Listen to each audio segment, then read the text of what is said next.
بسم اللہ الرحمن الرحیم۔ السلام علیکم ناظرین، آپ یوٹیوب چینل دیکھ رہے ہیں، میں عمران خان ہوں۔ ناظرین، جیسا کہ میں نے آپ سے پہلے عرض کیا تھا کہ پاکستان بالکل کسی قسم کی بہانے بازی نہیں کرے گا، پاکستان کسی قسم کی رکاوٹ نہیں ڈالے گا۔ جیسا ڈونلڈ ٹرمپ کہیں گے ویسا ہی پاکستان کے فیلڈ مارشل عاصم منیر صاحب کریں گے، اور وہی انہوں نے کیا۔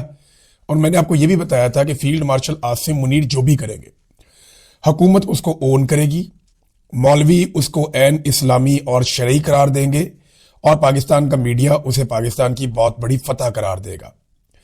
تو ہوا وہی کہ ڈونلڈ ٹرمپ نے بلایا اور عاصم منیر صاحب نے لبیک کہہ دیا۔ یہ جو غزہ پیس بورڈ ہے اس کا حصہ بننے کے لیے ڈونلڈ ٹرمپ نے دنیا بھر کے ممالک کو لکھا، یعنی اب تو شاید ہی کوئی ملک بچے ہوں جنہیں انہوں نے نہیں لکھا۔ تو دنیا بھر کے جو بااثر ممالک ہیں انہیں بھی لکھا، بہت سارے ایسے ممالک جو اس ریجن کے اندر ہیں ان کو بھی لکھا، اور جن ممالک نے سب سے پہلے حامی بھر لی کہ ڈونلڈ ٹرمپ جیسا کہیں گے ویسا ہم کریں گے، ان میں ایک ملک پاکستان بھی ہے۔ اب جو ڈونلڈ ٹرمپ کے یہ جو پیس بورڈ کا حصہ بن چکے ہیں ممالک، ان میں پاکستان، اسرائیل، یو اے ای، مصر، مراکش، قازقستان، ازبکستان، بیلاروس، ہنگری، یہ زیادہ ممالک جو ہیں وہ رشیا کے جو آزاد ہونے والے ممالک ہیں، زیادہ ممالک وہ ہیں۔ ان کے علاوہ ایک ہنگری ہے۔ پاکستان اور اسرائیل یہ دونوں اس کا حصہ ہیں، جبکہ گلف کنٹریز میں سے وہاں پہ ایک مصر ہے، اور یو اے ای اس کے اندر شامل ہے۔ فرانس نے، کینیڈا نے، جرمنی نے، روس نے، چین نے، سعودی عرب نے، ترکی نے، پولینڈ نے، برطانیہ، آسٹریلیا، بھارت، ان ممالک نے ابھی تک حامی نہیں بھری، اور بہت سارے ممالک ہیں جنہوں نے ابھی تک حامی نہیں بھری۔ تو ڈونلڈ ٹرمپ نے کہا اور عاصم منیر صاحب نے کہا جی اوکے ہو گیا، ہم آ رہے ہیں۔ اب یہ غزہ پیس بورڈ یہ ایکچولی ڈونلڈ ٹرمپ صاحب کا اپنا ایک منصوبہ ہے، اور اس سے وہ یہ سوچتے ہیں کہ یہ غزہ کی پٹی کو ایک ترقی یافتہ علاقے میں کنورٹ کریں گے۔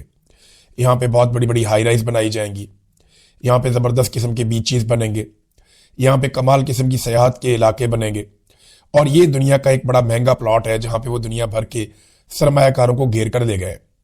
پیسہ بھی اپنا نہیں لگا رہے، بلکہ جو ممالک آ رہے ہیں ان سے $1 ارب وصول کیا جا رہا ہے اس ممبرشپ کے بدلے میں۔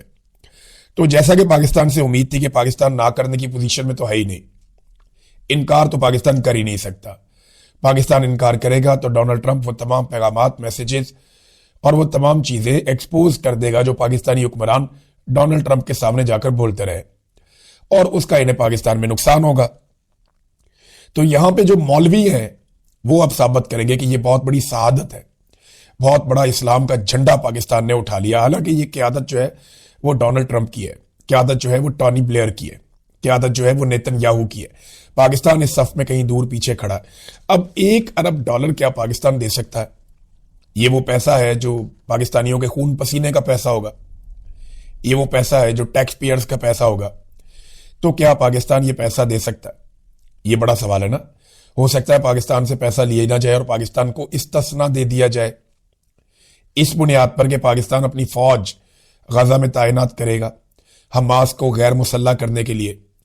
انٹرسٹنگ بات میں آپ کو یہ بتاتا ہوں کہ یہ جو کچھ بھی ہو رہا ہے حماس اس کا حصہ نہیں ہے، یہ جو کچھ بھی ہو رہا ہے غزہ کی جو حکومت ہے وہ اس کا حصہ نہیں ہے، وہ اسے تسلیم نہیں کرتے، وہ اسے مانتے نہیں ہیں۔ آپ جب بھی غزہ میں ووٹنگ کروائیں گے حماس جیتے گی، گزشتہ الیکشنز میں بھی وہی جیتے ہیں، یعنی ان کے پاس اکثریت ہے فلسطینیوں کی، اور وہ اس کو نہیں مانتے، لیکن پاکستانی اس کو مان چکے ہیں۔ ابھی دیکھتے ہیں اور کون کون سے عرب ممالک ہیں جو اس ساری صورتحال کو مانتے ہیں۔ یہ اقوام متحدہ کی قرارداد آئی تھی اکتوبر 2025 میں 2803۔ تو یہ جو قرارداد تھی، اس قرارداد کی روشنی میں اب یہ غزہ پیس بورڈ بنا ہے، اور اس کا جو پہلا نقطہ تھا وہ ایک اسٹیبلائزیشن فورس بھی تھا، یعنی وہاں پہ ایک امن کے قیام کے لیے ایک استحکام فورس تعینات کی جائے گی جس میں مختلف ممالک کی فوجیں ہوں گی۔ اس میں پاکستان کی اور انڈونیشیا کی فوج ہوگی، اس کے بارے میں کہا جا رہا تھا۔ کچھ ممالک پیچھے ہٹ گئے تھے، جی ہم اپنی فوج نہیں بھیج رہے۔ بہرحال اب پاکستان پیس بورڈ کا حصہ بن گیا ہے۔ یہ جو قرارداد تھی نا اقوام متحدہ میں، ایک بات ہم سب کو یاد رکھنی پڑے گی کہ روس نے اور چین نے اس کی مکمل مخالفت کی تھی۔ چین اور روس یہ سمجھتے ہیں کہ آپ ان کے اوپر اپنا فیصلہ مسلط نہیں کر سکتے۔ وہ یہ کہتے ہیں کہ فلسطینیوں کو ان کا حق ملنا چاہیے اور وہ خود فیصلہ کریں گے اپنے لیے کہ وہ کیا چاہتے ہیں. جمہوری طریقہ تو یہ ہے. لیکن یہ جس طریقے سے کیا جا رہا ہے، روس اور چین اس سے اتفاق نہیں کرتے اور انہوں نے، دونوں ممالک نے انکار کر دیا تھا، اس کی مخالفت کی تھی، قرارداد کی.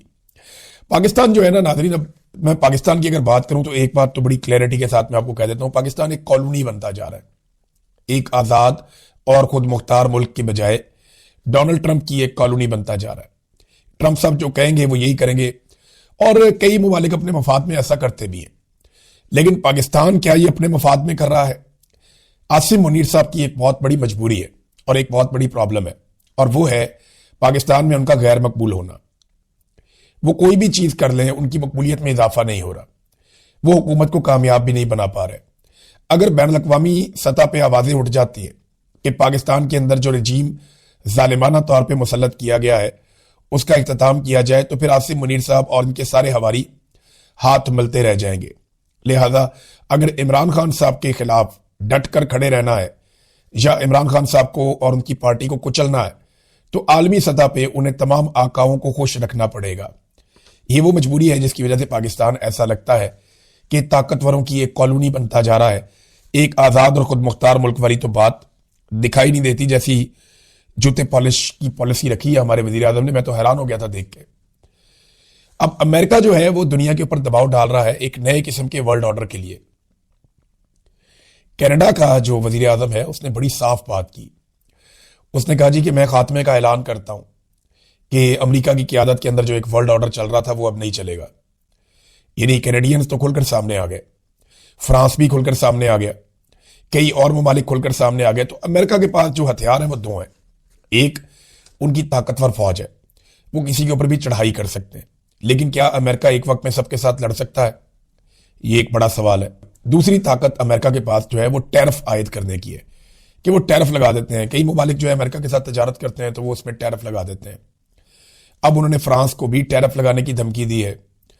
تو اس پر فرانس نے یورپی یونین کو یہ کہا، فرانسیسی صدر نے، کہ ہمیں سر جوڑ کر بیٹھنا چاہیے اور ہمیں ایک مشترکہ حل نکالنا چاہیے اور ایک مشترکہ اس کے لیے لائحہ عمل بنانا چاہیے کہ امریکی ٹیرف پالیسی کا جواب کیسے دینا ہے.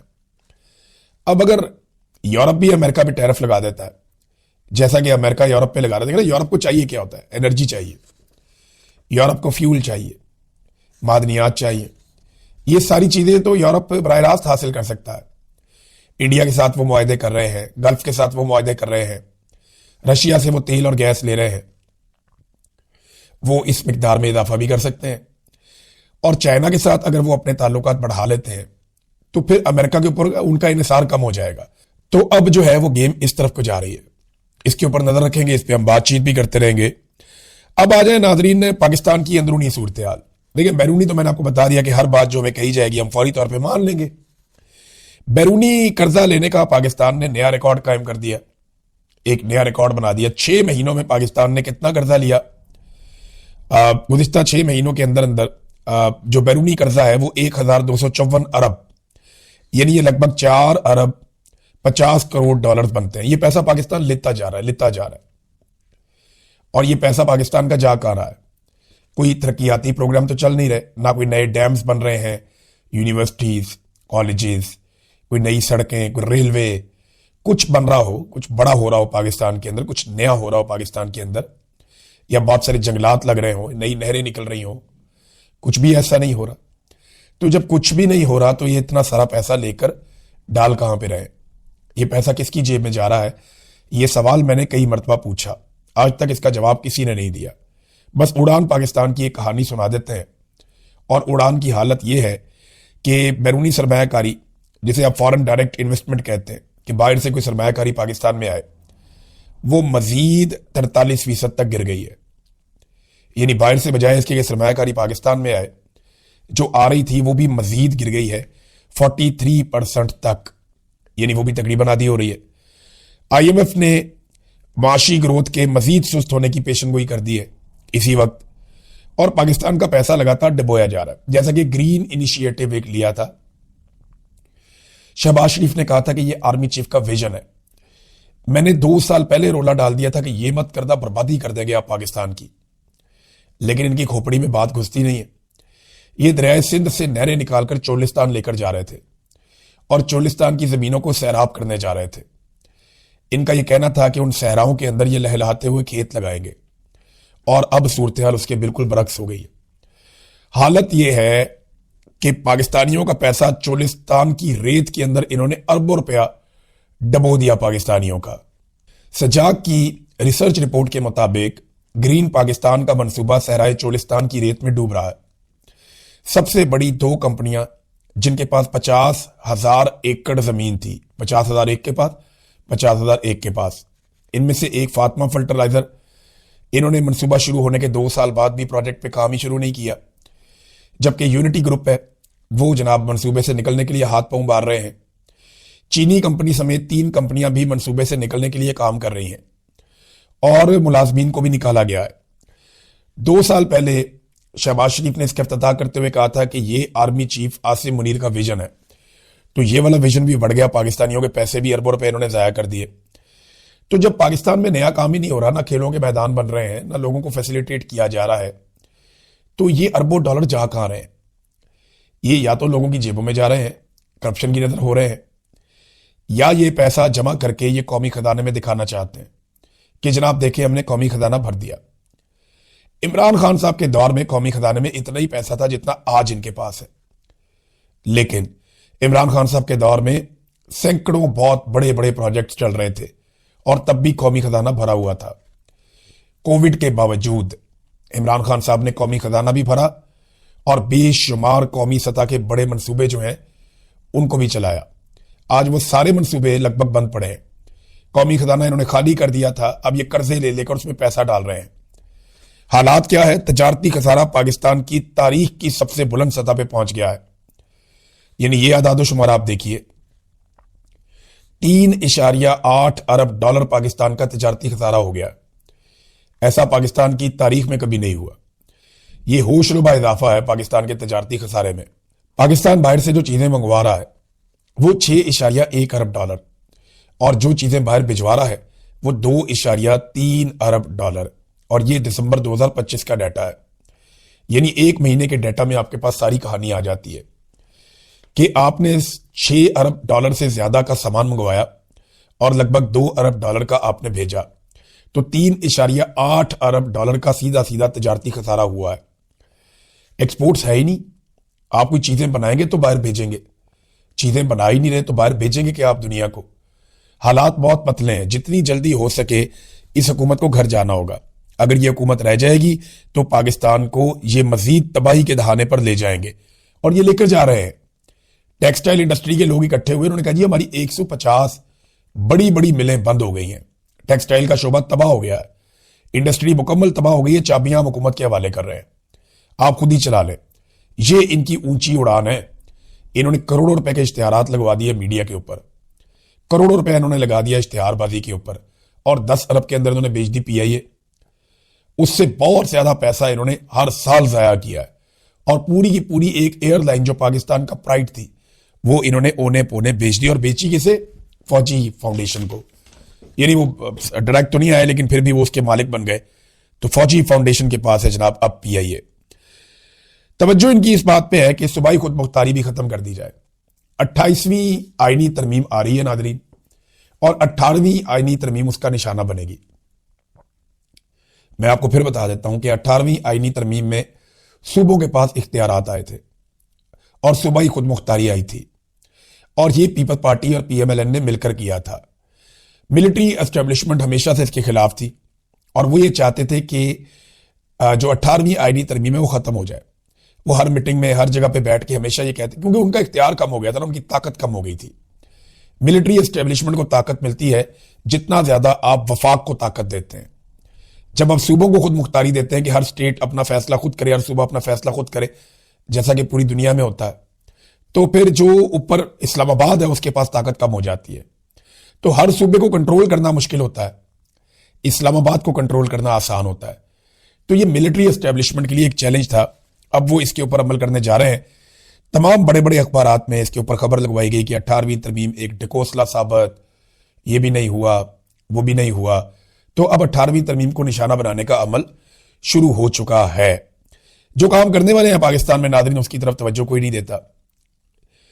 مثال کے طور پہ کراچی میں آگ لگتی ہے اور کافی عرصے سے یہ بتایا گیا ہے کہ کراچی میں فائر بریگیڈ کی سہولیات کافی نہیں ہے, آپ کو انہیں بہتر کرنے کی ضرورت ہے.